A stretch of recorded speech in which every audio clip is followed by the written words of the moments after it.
But first, though, we're going to move to Connacht, where it took 2 games to separate Mayo and Galway. The first match in June was an untidy enough affair, but it came alive in the end. 28 minutes gone in the second half. Well, it's been a rough, tough Connacht semi-final. Little given or expected. This time it's a short one to Noel Durkin. Pursued by Ed O'Shea, off balance, he hits it high, sublimely over the crossbar. So with just under 5 minutes to go, Noel Durkin launches it in. McHale was fouled. The referee's whistle had sounded, and that's going to be another free in for Mayo. So it's another opportunity for Michael Fitzmaurice. He's kicked 3 points so far. 2 of those were in the first half. There were Mayo's only 2 scores in the half. The confidence is high now, and Mayo lead by 2 points. The Connacht champions now striving to draw away from Galway.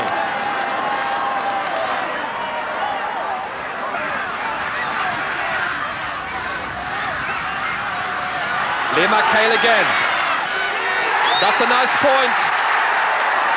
Picking up the loose pass, and McHale has hit over his first point of the afternoon, and an invaluable one at that. Galway's hopes then hanging by a thread. John Joyce trying to wait for the block of the ball. Tomas Mannion. They need a goal here, Galway. Otherwise they're out of the Connacht Championship. Gay McManus in. Levin, it's a goal! Oh, I don't believe it! It's a goal which has come 2 minutes, or nearly 2 minutes, into injury time. They were absolutely out of it. But Gay McManus has given them a lifeline.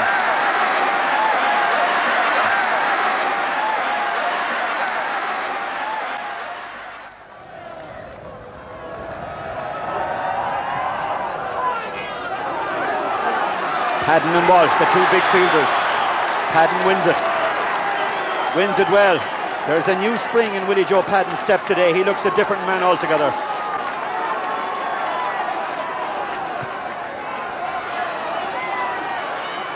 Anthony Finnerty, well caught by the Mayo man.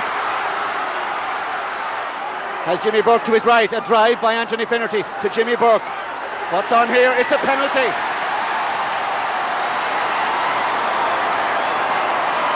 It was Anthony Finnerty who set that one up. The Mayo supporters are thrilled with themselves getting a penalty so early in the game. Anthony Finnerty with the kick.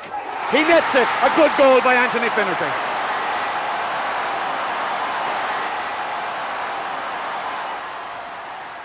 Sean Maher with Dermot Flanagan in support. Dermot Flanagan will play with a lot of determination today. He got a lot of stick for his performance. That was a great crossfield ball to Willie Joe Padden, and he drives it over the bar.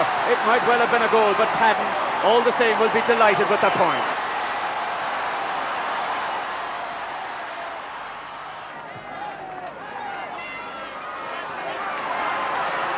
Mayo with their tails up now. Liam McHale, so influential. A great ball into Sean Maher on the run. Sean Maher, the chance of the point. That was a very good kick. It was also a very good run by Sean Maher, and a very good pass by Liam McHale.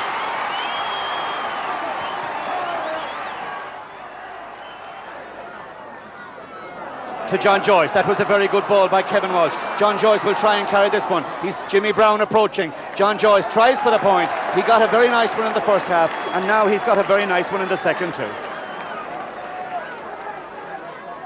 Punch down towards Kevin McStay, who'll take on Aidan O'Shea again. Well, no, he gives it to Frank Noon, who called well for the ball. Frank Noon looking for the point. That looks a very good one by Frank Noon. Oh, that's glorious football by Frank Noon. Credit him with the point, but credit him also with the run, and he called for that ball as Kevin McStay attempted to go by his man.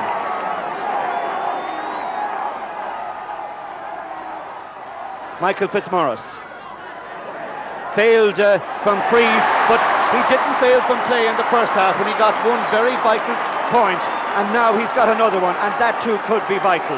You just feel now that Mayo are on fire at last, and that they're beginning to put a few moves together. Anthony Finnerty to Kevin McStay. He could crown this with a nice point. That's a great ball by Kevin McStay.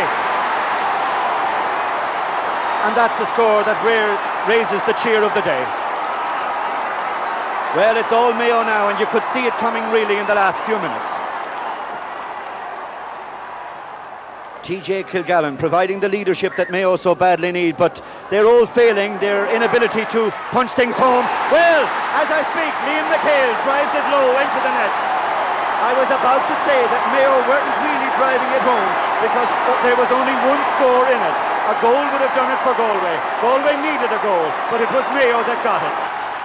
Yes, Mayo got it, and that was the end of Galway for another year. It was a much more clear-cut encounter between Roscommon and Sligo. That game was played at position. Well, yet again, we were in for a replay. The scores were level 8 times in Castlebar, and once more the excitement was to come in the closing stages. We see it now with Roscommon a point ahead. John Finn underneath it, broken away, comes to TJ Kilgallen. TJ will go down on it once again. This is Micheál Collins. Mayo going backwards as they're under pressure from an eager and determined Roscommon side.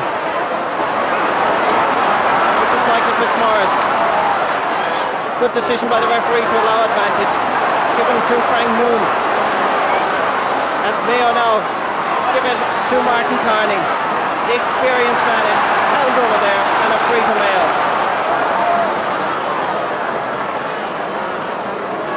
So Kevin McStay with a point already to his credit. Will he be satisfied to put this one over the bar? And level matters in McHale Park. He drops one in, it curls out to this side. Underneath it is Jimmy Burke to TJ Kilgallen. He looks and he puts it beautifully over the bar. The sides are level.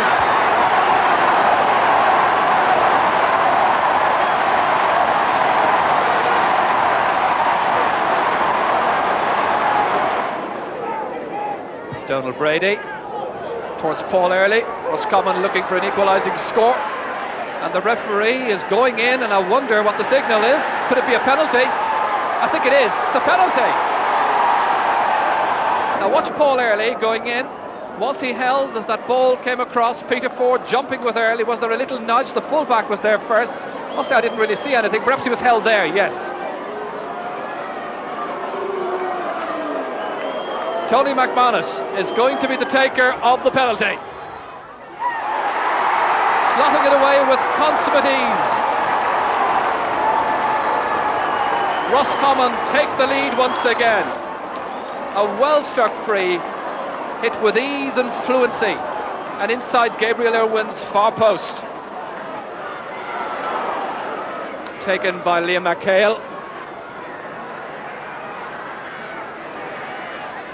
Ball inside to Ray Dempsey with Matthew Riley.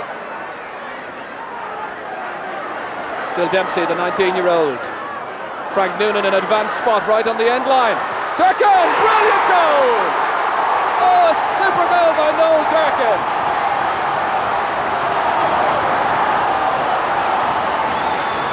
Just 4 minutes after the Roscommon penalty goal. Dempsey fed it inside to Frank Noon. Look where the number 5 was. Lovely flick back, and watch for Durkin coming in at around 50 miles an hour and a crashing drive to the back of the net. Roscommon know what they have to do. In whatever time the referee allows to continue, they've got to get a goal. Des Newton. John Newton, his brother. It's on perhaps for Martin Early. Tony McManus pulled down a penalty, surely. The referee's gone in, but he hasn't blown the whistle. I thought that was a penalty, I must say. Junior McManus, it's a free. Well, the referee is really going to be in the centre of the action once again. I must say I thought that was a penalty. Just like last weekend, the referee gave a penalty earlier on. What's the outcome? It is a penalty. What a dramatic finale now we've got. This was the incident. A lovely build-up with Paul Early involved. Spotting, slack marking. And Tony McManus, I have no hesitation, that was a penalty. So now, a minute into injury time. Mayo won 11, the Connacht champions. Roscommon won 9. Tony McManus, can he win this one for Roscommon? He's put it away! A second penalty goal by Tony McManus. 2 minutes into injury time, and the Roscommon fans can scarcely believe it. That was dispatched with ease beyond Gabriel Irwin. It's 2-9 to 1-11.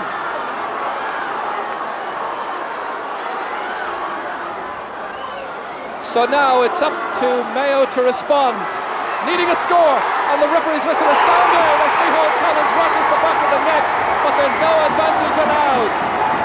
Mayo, who trail by a point, have themselves a free, and I think it would be no more than they deserved were they to at least get a draw from this and take the match into extra time. This was the incident. The referee had blown the whistle, I can tell you, before Micheál Collins had burst forward to crash it in. So now the onus of responsibility is at the other end on Michael Fitzmaurice and the whole of Roscommon practically on the goal line, dancing up and down. Fitzmaurice, and that's the equaliser, and the referee blows the whistle and the match goes to a half an hour of extra time.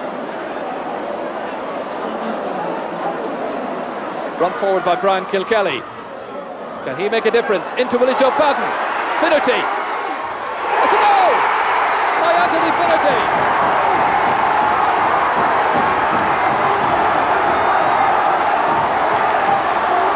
Just what Mayo required. Kilkelly supplied the ammunition. Padden was there as well. It broke to Finnerty.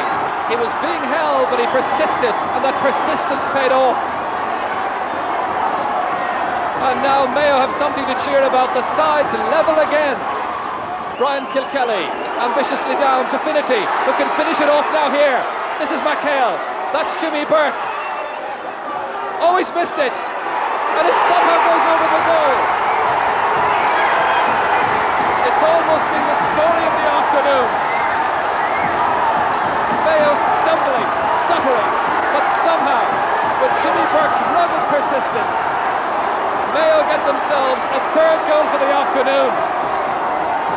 Fetched beautifully by Finnerty, added to McHale. Roscommon were weary and tired at the back.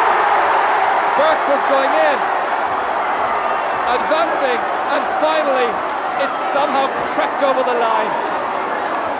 And Mayo have retained the title. It may have taken a replay and extra time to do so, but it's the first time in 38 years that a Mayo side has retained the cup. Final score, Mayo 3-14, Roscommon 2-13. Mayo through to meet Tyrone after their extended passage out of Connacht.